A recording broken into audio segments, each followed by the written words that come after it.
May mga sandali na ang mga pampublikong figura ay nahulog sa pagganap at walang iniiwan kundi ang pakiramdam.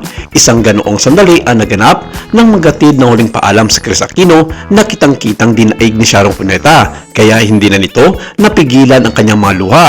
Ang naging hindi malilimutang mga eksena ay hindi ang pagiging visible, ngunit ang pagiging tunay nito.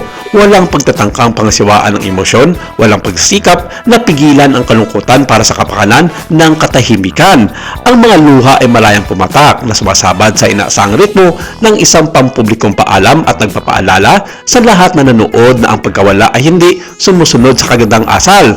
May sukat ngunit mabigat ang mga salita ni Chris Aquino na uunawaan ng mga nakakilala sa kanya na nabuhay siya sa karamihan ng kanyang buhay sa paglalayag ng kalungkutan sa publiko, ang pagkawala ng mga magulang, pagtitiis ng kanyang karamdaman at pagbabalik tanaw sa mga inaasahan na bihirang magbigay ng puwang para sa kahinaan. Ang pamamaalam na ito ay nagdala ng bigat ng naipon ng pagkawala hindi lamang sa sandaling ito mismo. Para kay Sharon Cuneta, agaran at hindi mapigilan ang reaksyon. Kilala sa kanyang lakas at biyaya sa ilalim ng pagsisiyasat, hindi siya makapagpigil. Ang mga luha ay hindi dramatiko, sila ay likas. Nagsalita siya tungkol sa isang buno na nabuo sa pamamagitan ng madikata ng ibinahaging karanasan sa isang industriya kung saan ang mga tunay na connection ay bihira at lubos na pinahalagahan. Napansin ng mga netizens na hindi ito kalungkutan na ginawa para sa isang madla. Kalungkutan ang nangyaring nasaksiyan.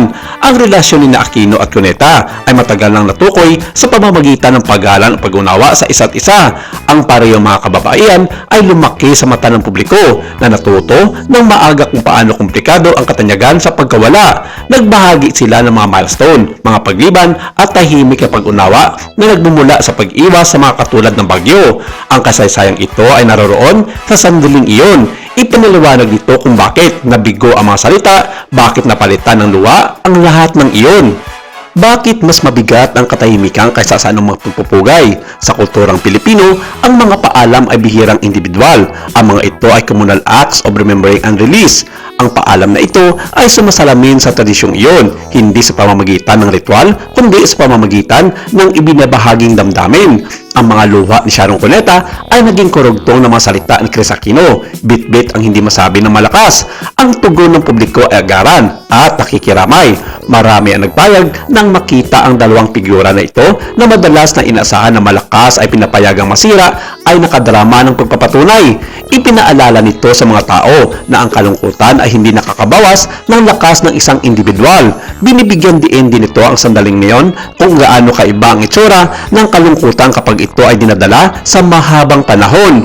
Panay ang paalam ni Chris Aquino at halos hindi mapigilan. Hilaw at agaran ang tugon ni Sharon Cuneta. Magkasama silang bumuo ng isang kumpletong larawan ng pagluluksa, ang bahaging nagsasalita at ang bahaging gumuho. Sa paglipas ng sandali, walang pagtatangkang i-reframe ito bilang inspirasyonal o simbolik.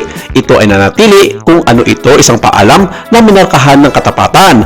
Ang pagtanggi na ipulis ang sakit ay kung ano ang ginawa, ito bilang resonate. Sa uli, hindi lang ito kwento tungkol sa pagluha. Ito ay tungkol sa connection, tungkol sa kung ano ang mangyayari kapag ang mga taong nakaligtas ng marami ay naharap sa isa pang paalam, at tungkol sa kung paano, kung minsan, ang pinakatapat na pagpupugay ay nagpapahintulot sa kalungkutan na makita.